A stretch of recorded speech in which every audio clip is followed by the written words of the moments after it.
영감은 향언운 보언야 이라는 6글자 속에 들어있는 보언이라는 두 글자가 혹시나 무엇인가를 가리키는 하나의 단어가 아닐까라는 것이었습니다. 허겁지겁 집으로 돌아와 이를 검토해 보았더니 그 영감이 딱 들어맞았습니다. 향언은 보언야, 이 말은 우리나라 말로 보언이다, 이러한 뜻으로 풀이될 수 있었습니다. 보언이라는 두 글자를 하나의 단어로 볼 수가 있었던 것입니다. 물론 그때까지만 해도 보언이라는 것이 무엇을 가리키는지 전혀 몰랐지만 좌우지간에 향가 문자들 중에 보언이라고 부를 수 있는 문자들이 있을 수 있다, 이렇게 생각되었습니다. 실로 감격스러운 영감이었습니다. 즉 향가의 문장은 노랫말에 해당하는 문자들과 보언에 해당하는 문자들로 이루어져 있다, 이러한 것을 의미했던 것입니다. 사진은 제가 영감을 받았던 바로 그 장소, 양주동 박사님 묘소 앞입니다. 훗날 이 영감을 발전시켜 신라향가 창작법을 다룬 책 천년향가의 비밀을 펴낸 후 양주동 박사님 묘소에 바치는 사진입니다. 사진은 우리 민족 중 최초로 향가 해독의 길로 나서신 양주동 박사님 존영입니다. 그렇다면 보언이라는 무엇인가?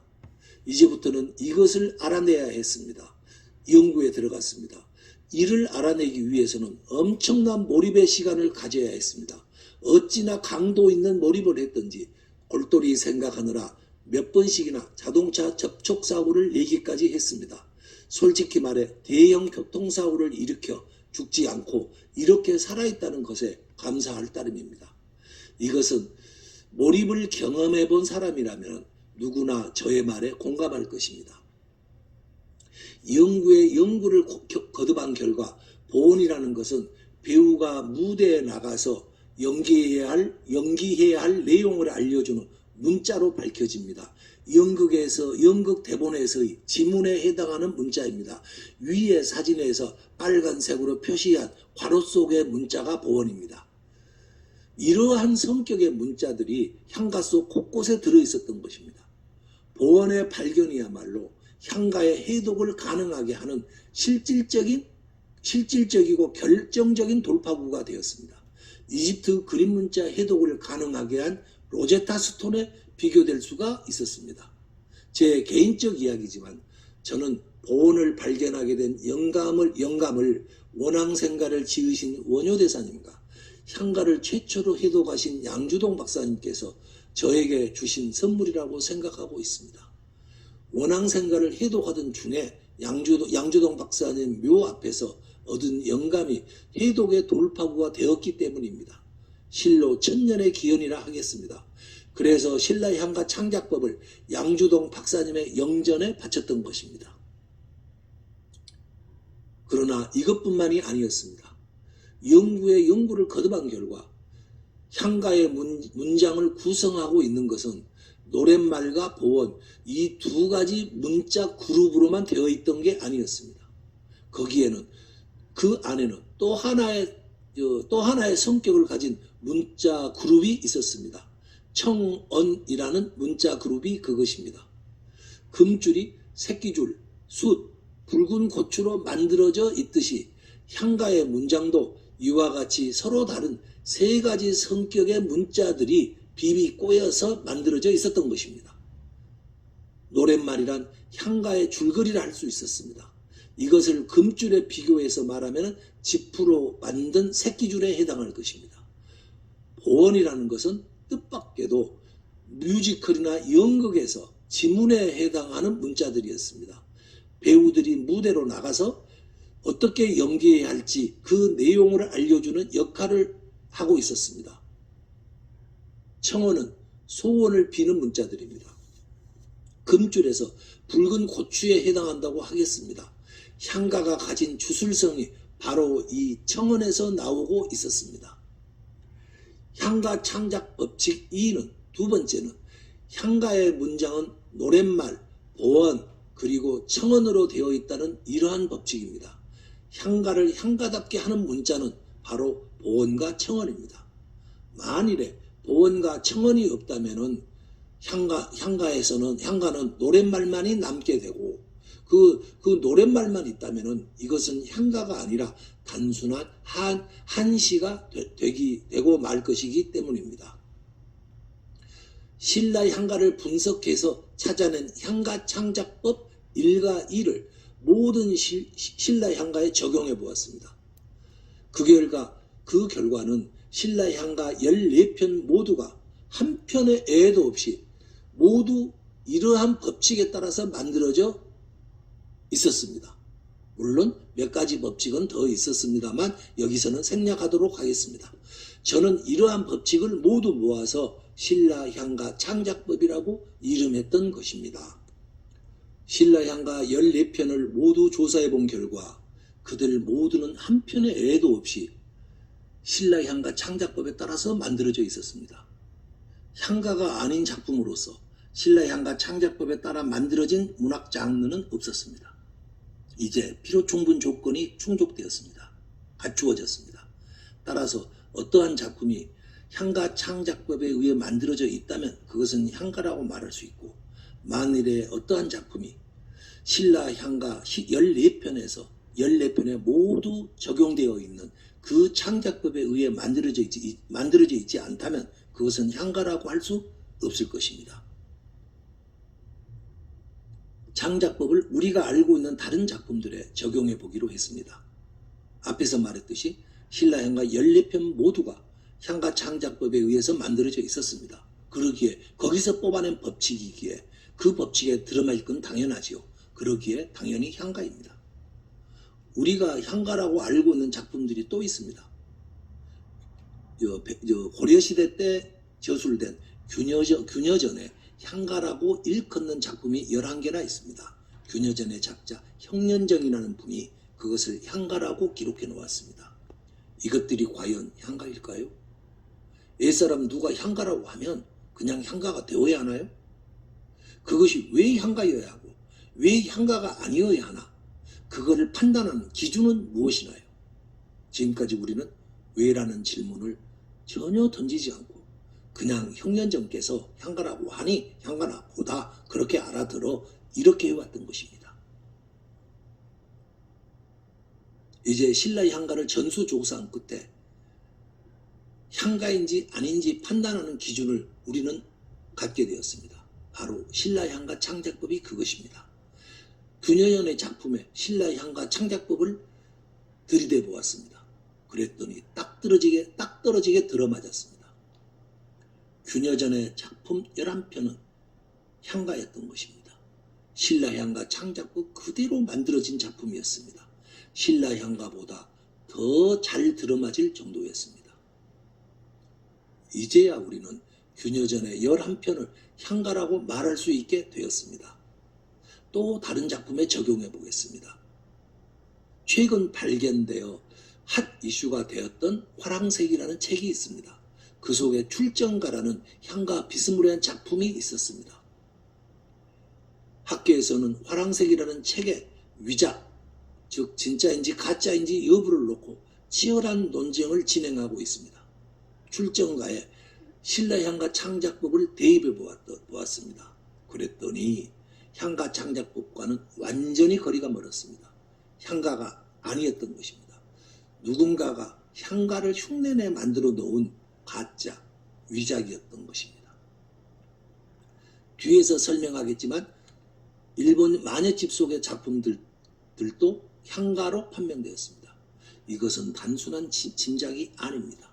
신라향가 창작법을 설계도로 해서 창작법 그대로 만들어져 있기에 향가라고 하는 것입니다. 신라향가 창작법의 핵심 개념은 간단합니다. 문자는 표의 문자여야 하고 문장은 금줄처럼 꼬여 있어야 한다. 이 두 가지 뿐입니다. 어려운 개념도 아닙니다. 이 두 가지가 핵심 개념입니다. 이 간단한 원리가 그런데 이 간단한 원리가 놀랍게도 그토록 애를 써도 잘 풀리지 않던 신라향가 14편, 고려향가 11편 모두를 가볍게 완독해낼 수 있는 괴력을 가지고 있었지요. 신라향가 창작법이라는 열쇠로 이제 천년간 봉인되어 있던 향가의 7억 동굴의 문을 열 수 있게 되었습니다. 창작법은 우리가 알고 있던 향가의 성격 그 자체를 바꾸었습니다.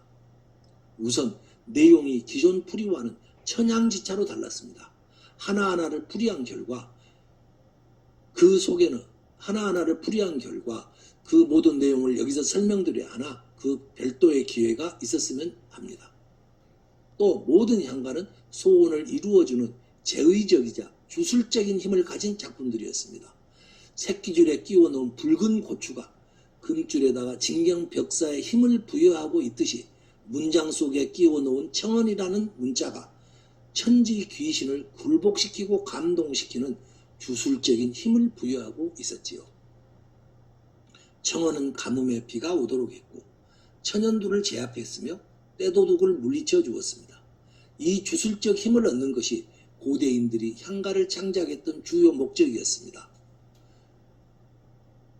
더욱 놀라운 사실은 향가는 우리가 알고 있던 서정시가 아니었다는 사실입니다. 즉 시가 아니었습니다.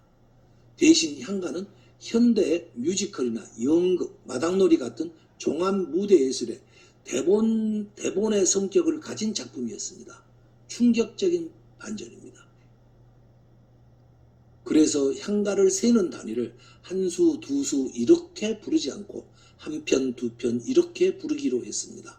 한 수, 두 수 하면은 어쩐지 시를 세는 느낌이 들기 때문입니다. 향가를 무대 예술로 만드는 것은 새끼줄에 끼워져 있던 보원이라는 것 때문입니다. 보원은 배우들에게 연기할 내용을 알려주는 문자입니다. 무대에 나가서 어떻게 연기해라 이렇게 알려주는 문자인 것입니다. 노래가 있고 배우의 연기가 있고 악기의 연주가 있습니다. 그렇다면 이것은 현대의 뮤지컬이나 연극, 마당놀이 같은 것이 됩니다. 그래서 향가는 공연의 대상이지 시처럼 낭송하는 대상이 아닌 것입니다. 이로써 우리는 고대 뮤지컬 대본을 25개나 가진 민족이 된 것입니다. 이렇게 많은 무대 예술, 이러한 작품을 가진 민족이 세계에서 몇 나라나 될까요? 향가를 무대에 올릴 날도 멀지 않았다고 생각합니다. 그래서 향가에게 미안한 생각도 듭니다. 향가야, 우리가 그간 너를 너무 졸로 보았어.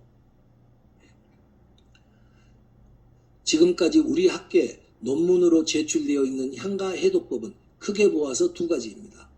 하나는 기존의 향찰이고 또 하나는 저의 신라향가 창작법이라는 새로운 도구입니다.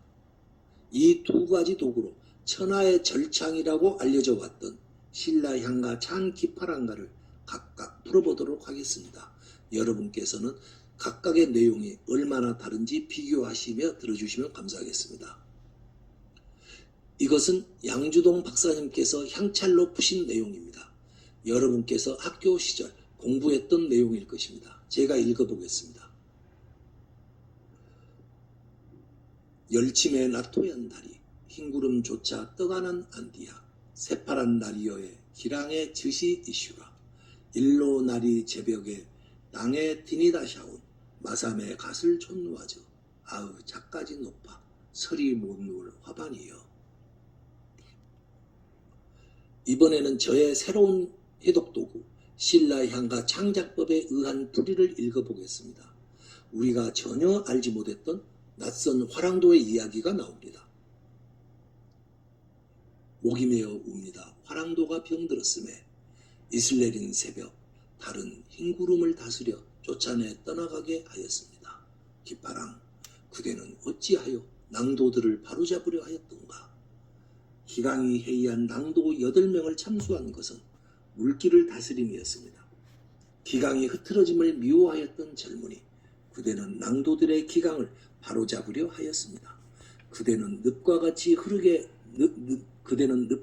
느리게 흐르는 강 가운데 쌓인 흙과 돌을 치워내고자 했던 화랑이었습니다. 낭도들의 기강을 잡아주려는 마음을 가진 화랑을 아직 만나보지 못했습니다. 월성이 그대를 쫓아내었습니다. 아미타불이여 구천에 떠도는 기파랑의 영혼을 받아 주옵소서. 잣나무는 가지들을 높은 곳에 이르게 하기를 좋아했습니다. 눈이 여기 내립니다. 꽃이 떨어집니다. 어떻습니까? 마치 다른 작품 같지 않습니까? 양주동 박사님에 의한 풀이는 화랑 기파랑의 고매한 인품을 기리는 노래다. 이렇게 부르셨습니다. 죄송한 말씀이지만 구체성은 없습니다. 그러나 신라향가 창작법에 의한 풀이는 한자의 뜻을 단순히 나열하였을 뿐인데도 전혀 우리가 알지 못했던 내용이 마구 쏟아져 나옵니다. 상세히 파고 들어가면 당시 신라의 정치, 경제, 사회, 문화 모든 부문과 연결되어 있을 것입니다. 관련 분야의 연구가 절실히 필요해지는 이유입니다. 아마 이 작품 한 가지만으로도 엄청난 숫자의 논문이 쏟아져 나와야 할 것입니다. 이 작품이 만들어질 당시는 삼국 통일전 전후 100여 년이 지나 평화가 무르익던 시기였습니다. 평화로 인해 화랑도의 기강은 흐트러졌을 것이고 이를 바로잡으려 하는 과정에서 발생했던 비극적인 사건을 다루고 있었습니다. 그 과정에서 많은 낭도들이 죽게 되는 대형 참사가 벌어졌고 조정에서는 책임을 물어 화랑 기파랑을 처형하였다고 하였습니다. 저는 이 사건으로 인해 아마도 화랑도가 폐지되었지 않을까 추정합니다. 노래로 쓴 역사라 하겠습니다. 이제 만엽집에 대해 말씀 올리겠습니다. 일본의 만엽집이라는 유명한 고대 시가집이 있습니다. 일본인들은 만엽집을 일본 민족의 정체성이자 마음의 고향이라 규정하고 전 세계에 자랑하고 있습니다. 만엽집은 신라 향가와 거의 같은 시대에 만들어졌고 외관도 비슷합니다. 그러나 일본인들은 지난 1000년 동안 엄청난 노력을 기울였음에도 이것을 아직 완전히 해독하지 못하고 있는 실정입니다. 저는 만엽집의 작품들이 신라 향가와 비슷하기에 만엽집 작품 하나를 골라서 실험 삼아서 신라 향가 창작법을 적용해 보았습니다. 그랬더니 뜻밖에도 그 작품이 신라 향가 창작법에 의해 정교하게 만들어져 있었습니다. 저는 기겁을 하였고 심장마비에 걸리는 줄 알았습니다. 만일에 만엽집이 향가라면 그것이 내포하고 있는 의미는 일파만파로 걷잡을 수 없을 것이기 때문입니다. 깜짝 놀란 저는 4,516개나 되는 작품 중에서 700여 편을 랜덤 샘플링으로 선발해서 신라 향가 창작법을 들이대 보았습니다. 틀림없었습니다. 단 한 편의 애도 없이 모두가 신라 향가 창작법에 따라서 만들어져 있었습니다. 다시 말씀드리자면 모든 문자들이 표의 문자였고 또한 모든 문장들은 금줄과 같이 꼬여져 있었을 뿐만 아니고 오늘 소개하지 않은 10여 가지의 창작법이 100% 그대로 적용되어 있었습니다. 즉 앞에서 말한 향가의 정의, 신라 향가 창작법으로 만들어져 있다면 그것은 향가다. 이러한 향가의 정의에 따르면 만엽집은 향가였던 것입니다. 그래서 앞으로 저는 만엽집의 작품들을 만엽향가라고 부르기로 하였습니다.